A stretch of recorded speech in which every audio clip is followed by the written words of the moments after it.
Up dog. This is a serious little, situation that's happened here. And listen, I like Robin Lehner. I think he's a hell of a goaltender. I like the way that he talks about the mental health that he went through, the ups and downs, how he wants to help other people. I'm always pulling for Robin Lehner, and I think he's a great goaltender. And I don't know as a teammate, but he made some allegations or some rumors or some comments from his playing career about painkillers and Ambiens being dished out like Tic Tacs, not needing a doctor's subscription, abuse of Ambiens. What were your thoughts when you heard it? I took Ambien when I played. I just think that some guys need Ambien to sleep with the travel and time zones and stuff like that. What are your thoughts on these comments? And did you ever see something throughout your playing career that worried you about guys, getting them without having prescriptions? This is a delicate one. It is because it goes back to a history of hockey, and over the course of my career, there were guys that unfortunately, got addicted. There's a lot of addiction, and in some sad circumstances, there was we lost a couple old teammates, and so this is a serious thing. This is something that's not going to be just swept under the rug. There's too much nowadays in our world that when it gets brought to light, it needs to be addressed or it becomes an issue. And this is something, these words, I think there's a deeper meaning to these words. The ones on the Flyers and AV who you had as a coach, like I played in Philly. If you needed something to go to sleep, they put you in touch with the doctor, and the doctor usually gave you a prescription. And if your prescription was up, you could probably get one from your teammate or whatever. And this is like Ambien, right? This is not a guy gets a surgery and he's got, 40 perks and all of a sudden he's handing them out to everybody. Yeah. That's different.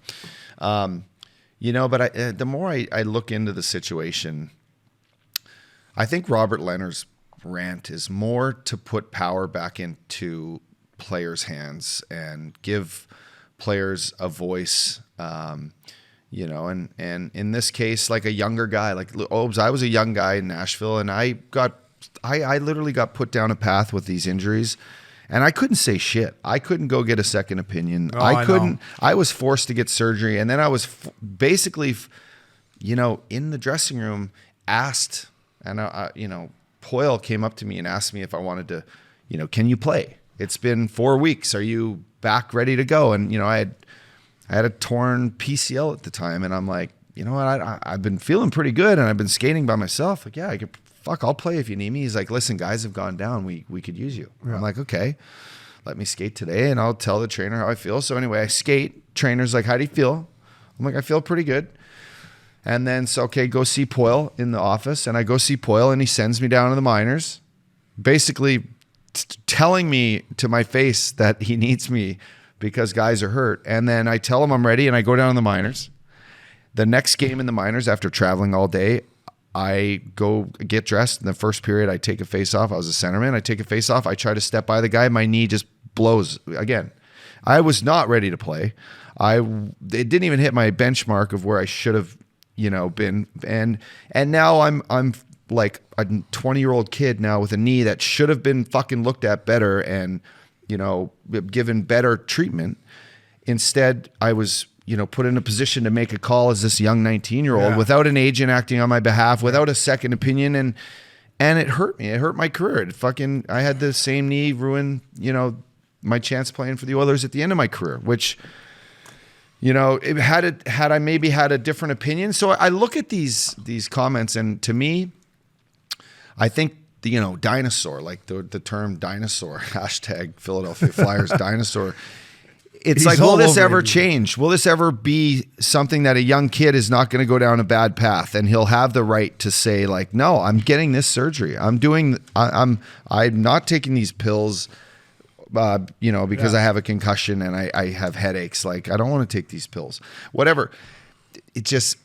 We're so young. These kids are so young, and their voice is not so loud. And, in terms of health and safety and the length of your career, sometimes you got to be able to stick up for yourself. And I think that this is what this is. You might no, have a and different listen, opinion. you know what, Uppy, and that is 100% right. And we're gonna finish off our segment where I'm gonna ask you about a Jack Eichel situation, and it falls right into those categories. For me, on this one about Ambien, for Robert Leonard, I just thought as next player, if he's really concerned about this one, go through the NHLPA, get them to help out. Don't air your dirty laundry out on this one, because there are certain guys that do need Ambien. I was one of those guys. At the start of the year, I would go to training camp, get my physical, see the team doctor, say, hey, I need a prescription for Ambien. I would get my prescription. Then through the course of the season, if I was getting low, I'd go to the trainer. I'd say, hey, I need a refill on Ambien. Boom, it would be there for me. Does it happen that I'm on the plane and I don't have an Ambien? I go, up, doc, can I get an Ambo off you? Of course that happens. Was there some nights that, we had some drinks and then took an Ambo? Yeah, that happened. Should have we done it? Probably not. But it was the way it was. You got to find a way to shut the mill down. And there's certain guys out there that don't abuse it and just take it because you got to get ready to perform the next day. So for that, it's just careful. I don't want him to ruin it for everyone that actually needs it, because Uppy, if you play a back-to-back game and you get on the plane and you fly in, it's one thing that you need to get some sleep before you play the next day. And the second thing, if it's happening more now than ever, we talked about it for 2 fucking years, what these guys have sacrificed, locking them in hotel rooms. You can't go out for dinner. You can't do this. You can't do that because of COVID-19. Well, maybe they were fucking bored, Uppy. And if there are guys abusing it now, I got to think it has a little bit to do with making them fucking stay in a hotel room. So if that's the case, NHL, do your investigation, NHLPA, and if guys do have problems because of this, help them out. But throughout my career, I never got one without running it by the team doctor or the team physician. So, and second of all, the comments about Alain Vigneault, up dog, I've never, I was in AV's doghouse more than anyone. There was times that I respect him now as a 38-year-old guy looking back on him. I even respect him 2 or 3 years after I left Vancouver. My 2 years in Vancouver, I never seen him. He doesn't even talk to his players, let alone fucking force you to take an Ambien or a painkiller. So I'm going to stick up for AV a little bit for the two years and a bit I played for him. I never once saw him do that. Maybe Robert Leonard did. To Robert Leonard, buddy, I'm not hating on you. I respect what you're doing. I just think on this one, just go through the NHLPA, and that would have been it, top dog. Yeah.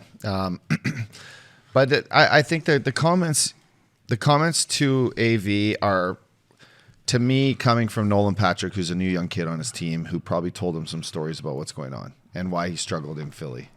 And I bet you Robin sat with him and said, tell me about it. I was young in Buffalo and they fucked my ankle up. No, so that's where, and he's probably sick of it. But and I will say this about AV, and maybe this Nolan Patrick kid went through it. AV can be a prick, and in the way of pushing you aside and not talking to you and not letting you play and giving you mixed signals. It took me popping off in the media and fucking going bananas to where he called me in his office and finally talked to me man to man. I'm like, why did you not do this a year and a half ago? It's been almost 2 fucking years and we haven't had this conversation. So AV, he sends mixed signals. So maybe that's what he did to Nolan Patrick. I'm not sure. Yeah. So yeah.